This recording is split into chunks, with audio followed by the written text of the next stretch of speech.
Дэлхийн хаанаас ч Мо ТV.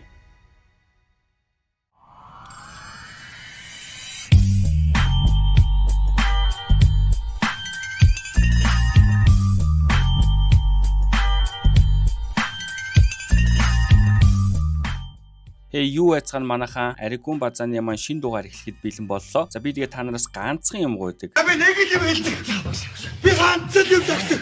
Би нэг л юм захиад байгаа шүү. Базаагаа үзэж байгаа бол ямар ч хамаагүй эможи дараарай, лайк дараарай. Мэдээж YouTube сувгийн маань subscribe дараарай. За тэгээ энэ 7 хоногийнхаа базаатай танилццгаая. За мэдээж хамгийн түрүүнд дутхгүй нээлттэй хийх кинонууд болон ойрын үед хийгдэж байгаа Монгол кинонуудынхаа мэдээллийг танилцуулдаг байгаа. За хамгийн ихний мэдээ бол Mask Production-тай холбогдож байна. За Mask Production-ын бол үүсгэн байгуулагдсан 20 жилийнхаа ойд зориулж сүүлчийн шилийн сайн эрс хэмээх уран сайхны киноны зураг авалтандаа орсон байгаа. За киноны зураг авалт бол бараг шувтарж байгаа ах шүү. Энэ зунжингаа ерөнхийдөө энэ кинон дээр ажилласан гэж хэлж болно. Энэхүү кинон Mask Production болон Reaction Production-ы хамтын бүтээл гэдгийг бас онцолж хэлмээр байна. Reaction Production бол жүжигчин Цас Чихрийн үүсгэн байгуулсан production байгаа. Тэгээд Цас Чихрийг та бүхэн бас мэдж байгаа бох тийм ээ. Mask Production-аас гарч ирсэн юм залуу жүжигчин байгаа. Мөн одоо энэхүү киноны ерөнхий найруулагчаар Милийн Мөнхбат найруулагч хамтран ажиллаж байгаа юм билээ. Тэгээд сүүлд бол Мөнхбат найруулагчийг найруулсан Баярлаа аава хэмээх уран бүтээл гарсныг та бүхэн бас сайн санаж байгаа хаа. За миний хувьд бол энэ кинон дээр бол өөрийнхөө үзэл бодол ревювийг бол бичсэн байгаа. Гэхдээ надад бол таалагдаагүй. Гэхдээ надад таалагдаагүй гэдэг нь бусад хүмүүст таалагдаагүй гэсэн үг бол ерөөсөө биш. Мөн одоо би Mask Production-тай ямар нэгэн хувийн өс хонзон дургу дуртай гэсэн юм ерөөсөө огт биш. Тэгэхээр зарим хүмүүс намайг одоо Mask Production-д дургу муу хувийн өс хонзонтой муу гэсэн комментууд одоо тухайн ревювийн доор бол маш ихээр ирж исэн. Тэдгэр хүмүүст бол хандаж хэлэхэд үгүй ээ. Би бол Mask Production-д маш их дуртай. Миний хувьд тухайн уран бүтээлийг үзээд таалагдсан бол таалагдсанаа бичээд таалагдаагүй бол таалагдаагүй гэдгээ бичээд явдаг гэдгийг үзэгчд маань мэдж байгаа хаа. Тэгэхээр одоо тухайн найруулагчтай эсвэл Mask Production-тай ямар нэг асуудал бол ерөөсөө байхгүй гэдгээ бол албан ёсоор мэдэгдэж байна. За тэгээ Mask Production болон Reaction Production-ы сүүлчийн шилийн сайн эрс киноны баг хамт олонд амжилт хүсье. За дараагийн сэдв бол Торгон жолоо хэмээх уран сайхны кинотой холбогдож байна. За энэхүү кино нь бол Гаран медиагийн ээлж уран бүтээл бөгөөд найруулагчаар нь Ган Очир хэмээх найруулагч ажиллаж байгаа ийм уран сайхны кино байна. За тэгээ энэхүү кинонд бол жүжигчин Цэрэн Болт, Анх Ням, Мегмар Наран, Цэрэн Дарзөв, Замун Ацаа Химрийн Уугнаа ах энэ гээд маш олон уран бүтээлч тоглож байгаа юм байлээ. Одоогоор бол зураг авалт нь хараахан дуусаагүй байгаа учраас албан ёсны постэр болон трейлер нь бол гараагүй байгаа юм байлээ. Торгон жолоо киноны энэхүү одоо албан бус постэр бол наадмын өмнө тавигдж байсан. Тэгээд миний хувьд бол одоо наадмыг өгтөж гялс нэг контент халтурдж ин да ухааны юм бодож исэн гэдгийг бас нуугаад яг уу. Тэгээ одоо хэрнээ энэхүү киноны зураг авалт нь дуусаагүй пост продакшн эхлэхгүй байна гэхээр энэ бол одоо бас нэг халтуурны контент бол биш юм шиг байгаамаа. Тэгэхээр ямар хуу кино болох нь бас хэдүүлээ хүлээж бай тийм ээ. Албан ёсны постэр болон трейлерээр нь уулзцгаая. За дараагийн сэдв бол Хүжийн гал хэмээх уран сайхны кинотой холбогдож байна. За Эрдэнэ хотын хүүхэд залуучуудын театрт ажилладаг уран бүтээлчид нийлээд одоо Город хэмээх одоо кино продакшн байгуулсан юм байлээ. За тэгээ Город продакшны хамгийн анхны уран бүтээл буюу одоо Хүжийн гал хэмээх энэхүү уран бүтээл нь зохиолч Бадарчин Хүжийн гал хэмээх ижил нэрт өгүүлэлгээс сэтгүүлж хийсэн уран сайхны кино юм байна. Тэгээ энэхүү кино нь бол зураг авалт нь 6 сард эхлээд 7 сарын 5-нд дууссан юм байна. Тэгэхээр одоо бол пост продакшн ажлууд нь явагдаж байгаа юм байна. Тэгээ Эрдэнэ хотоос ийм кино продакшн гарч ирж байгаад миний хувьд бол маш баяртай байна. За тэгээ лого энтер нь бол айгүй хөөрхөн тий. Город гэдэг тэгснээ нөгөө Эрдэнэтэд байдаг хөшөө байж тий. Дружба найрамдлал нэг тийм хөшөө байдیں۔ Тэрний хөшөө бол логон дээр нь харагдаж байна. За тэгээ шинээр гарч ирж буй залуу уран бүтээлчдтэй амжилт хүсье. Хүжийн гал хэмээх кинон тун удахгүй буюу одоо энэ 9 сард IPTV-нүүдээр гарч эхлэх юм билэ. Залуу уран бүтээлчдтэй амжилт хүсье гэдсэн чи баг надаас өгшин гараад байгаа юм шүү.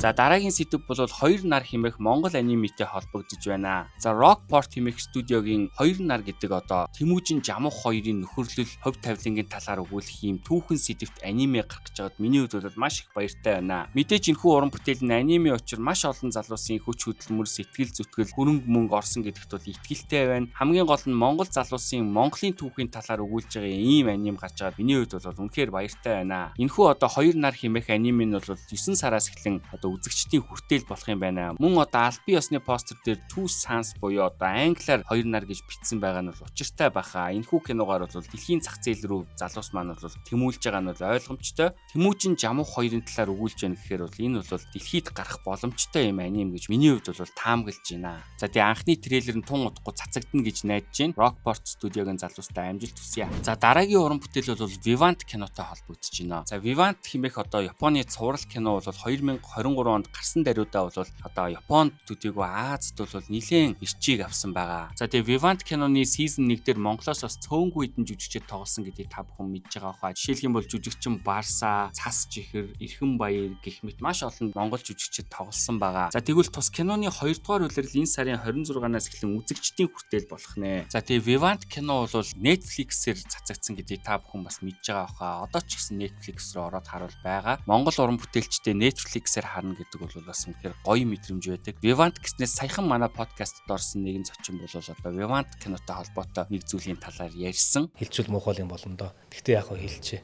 Японы олон анги сериал гарч ийн. Тэрэн дээр манай жүжигчид очиж тоглож ийн. Vivant сайхан байна. Яагаад тэр уурлаад, шүл самаагоожуулаад, үсчээд араас нь хөөгөөд байгаа тэр хүний нэрийг Чингис гэж нэрлэж байгаа вэ? Яагаад юм шиг вэ? Чингис хааны характерыг монголчуудыг тийм гэж. Яагаад харин тэр Чингис биш? Оронд нь Баатар гэж нэртэй байж болов. Магадгүй цуцшгүй тэмцэгч одоо юу гэдгийг тийм нэртэй байж болоогүй. Эсвэл өөр тэр нөгөө нэг тэр характерыг илэрхийлэх тийм нэртэй ч юм уу байж болов.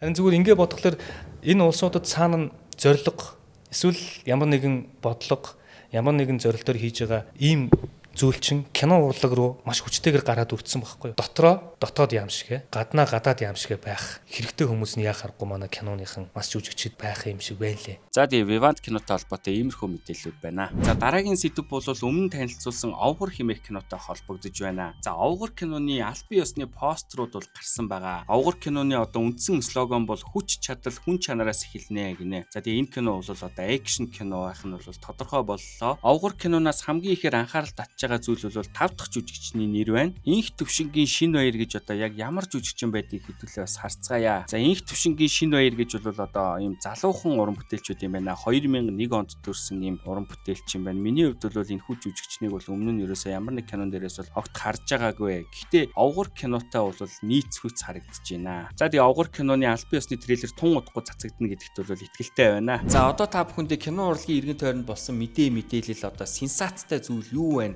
Танилцуулнаа, базнаа. За хамгийн ихний сенсацтай мэдээ гэх юм бол Mask Production-ы жүжигчин Ган Зураг ахтай холбогдож байна. За Ган Зурагийнхаа хувьд бол сүүлийн үед бол манай базаанд бол нэлээд олон дурддагдж байгаа. За яагаад дурддагдаад байгаа вэ гэхээр Ган Зураг ах бол Mask Production-ы зарим нэг жүжигчинтэй бол бифтэй байгаа харагддаг. Өөрийнхөө Facebook дээр бол жүжигчин мөнх сайхан руу бол нэлээд хит удаа одоо ингээд хандаж пост бичсэн гэдгийг та бүхэнд бас өмнөх базаагаар танилцуулсан байгаа.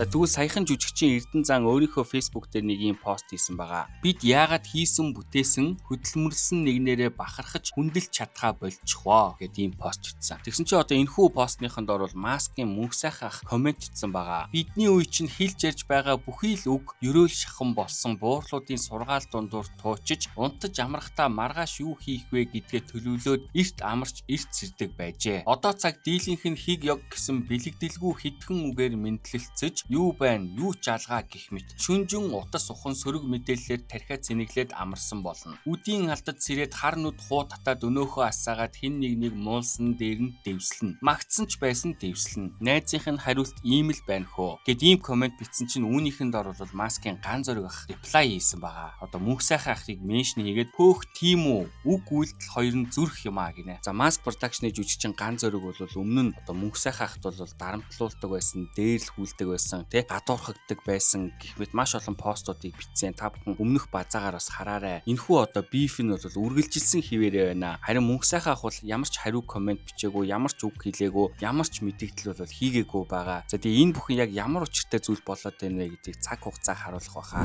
За дараагийн мэдээ бол Зол 2 найруулагчтай холбогдож байна. Зол 2 найруулагч өөрийнхөө Facebook хуудас дээр нэгэн кино шүүмжлэгчийн талаар одоо дурдж бичсэн байсан. Та бүхэнд бас уншиж өгье. Одоогоос 15 жилийн өмнө киноны нээлтэн дээр нэг залуу кино шүүмжлэгчдийн холбоо гэсэн нэрийн хуудас тарааж байв. Сайн дураараа кино судлаач болох гэж байгаа юм байна гэд би ч тэр хүүг дэмжиж хид хідэн киноны урилга өгсөн юмдаг. Гэтэл ямар ч шүүмжлэл гардаггүй. Хүлээж ил байлаа. 2012 онд бид Монголын кино урлагийн зөвлөл байгуулах хуралдаач дуудлаа. Одоогийн кино урлагийн зөвлөлөөс өмнө шүү. Гэтэл ирээгүй. Хожим мэдхнээ зүгээр л үнгүй кино үзэх гэж тийм арга сэтсэн юм билээ л дээ. Тийм өлөн бацаан одоо өөрийгөө инфлюенсер гэд бодчихсон их том том болжээ. Энэ удаа нэр зургийг нь оруулсангүй. Ер нь манай кино урлаг их үйлтэй урлаг шүү. Дандаа эд мөнгө алдар хүндийн шунал тачаалтай хүмүүсийн талбар болж байдаг нь харамсалтай. За зол хоёр найруулагч нэг ийм пост бичсэн чинь доор нь бол жүжигчин Бата ах буюу одоо Банш Бата ийхүү комент хийсэн байсан. 2023 онд Трио киног Монголд нээхээр болов. Олон улсын олон шагнал авчээ. Навчнууд маань энэ киноны маркетинг болно гэд бодчихсон байлаа. Тэгсэн киноны шүүмж бичдэг баг хамтарч ажиллая гэж байна шүү. Яаж хамтарч ажиллах юм гэтэл хэдэн ч удаа шүүмж бичиж болно. Нэг шүүмж 200 мянгаар 100 шүүмж бичиж өгье л гэж байна. Миний мулт гаруудад 20 сая төгрөг төлөөд магтуулж байхаар тэр мөнгөө мөрөөрөө нээлтэндээ зориулах минь гээд нөгөөдүүлтэй чинь холбоо тасарлаа. Тэгтэл дэлхийн шүүсэн киног маань өнөө хэд чин шүүгээд доромжлоод битгий үз хогийн кино, уйтгартай кино л гэж бичээд ККК алдаг гарууд байдаг юм билээ. Ер нь хүний хөлс хүч хөрөнгө цаг хугацаагаа зориулсан бүтээлийг үзээд таалагдахгүй бол дотроо дүгнээ дуугүй өнгөрөх ухаан ёс зүй байх ёстой. Шүлсээ өсчүүлээд байдаг хүмүүсийг харахаар өмнөөс нь ичээд байдаг юм. Аватар кинонд 10-аас 2 оноо өгч хинэггүй шүүмжилдэг шүүмжлэгчд бий шүү дээ. За энэ бол энийг хэлж байгаа энэ бол би бол мэдчихлээ. Тийм болохоор манай киночид нэг их тоогоод тэдний бичсэн зүйл дэмзэглээд байх хэрэггүй мэт санагдана. Замын ноход хуцчил байдаг ККК гинэ. За Бата ах бол нэг иймэрхүү зүйл бичсэн байна. Миний хувьд бол бас Трио кинонд ревю бичижсэн санагдчихэв. Гэтэ хүн амтнаас хамаарахгүй ер нь бол өөрөө театрт үзчихэд яг ямар санагдсанаа бол бичижсэн. Та бүхэн миний ревювийг унших юм бол бас доор хавсрахчи. За тэгээ сэдв рүүгээ буцаад ороход бол зол хоёр найруулагчийн энэхүү постны дор бол аригуун мөн үү, дамчаагаан ач мөн үү гэсэн мерсерийн постууд харагдана лээ. За үүн дээр бол би биш шүү гэж одоо албан ёсоор мэдэгдэж байна. Зол хоёр найруулагч гэсэн одоо бишээ наад хүмүүсийг чинь танихгүй гэд хэлсэн байсан. За 15 жилийн өмнө бол нөхөр аригуун бол юун кино мэнэ мантай дөнгөж сургууль соёлоо төгсчихсэн ажил төрөл амьдралаа залгуулах гэж явж исэн тийм залуу байсан шүү. За тэгээ зол хоёр найруулагчийн одоо энэхүү дурдаад байгаа тэр үнгүү кино үздэг байсан инфлюенсерийн нэр бол удахгүй одоо Тодронгийн гэдэгт бол итгэлтэй байна. За одоо та бүхэнд базааныхаа хамгийн сүүлийн сэдв болох энэ 7 хоногийн онцлог киног танилцуулъя. За энэ 7 хоногийн онцлог киногоор бол миний хувьд бол Норгийн залуусын хийсэн 18 хоног хэмээх сонгуулийн баримтат киног онцолж байна. За тэгээ энэ кино ямар зовлон туулж одоо үзэгч бидний гар дээр ирснийг та бүхэн надаар хэлүүлдэггүй мэдж байгаа баха. Яг одоо миний гарт манай багийнхны хийсэн 18 хоног сонгуулийн баримтат кино. Энэ кино хийхин тулд бид нар маш их юм тууллаа, бас маш их зүйлийг сурлаа. Сонгуул гэдэг бол тэр чигтээ галзуур.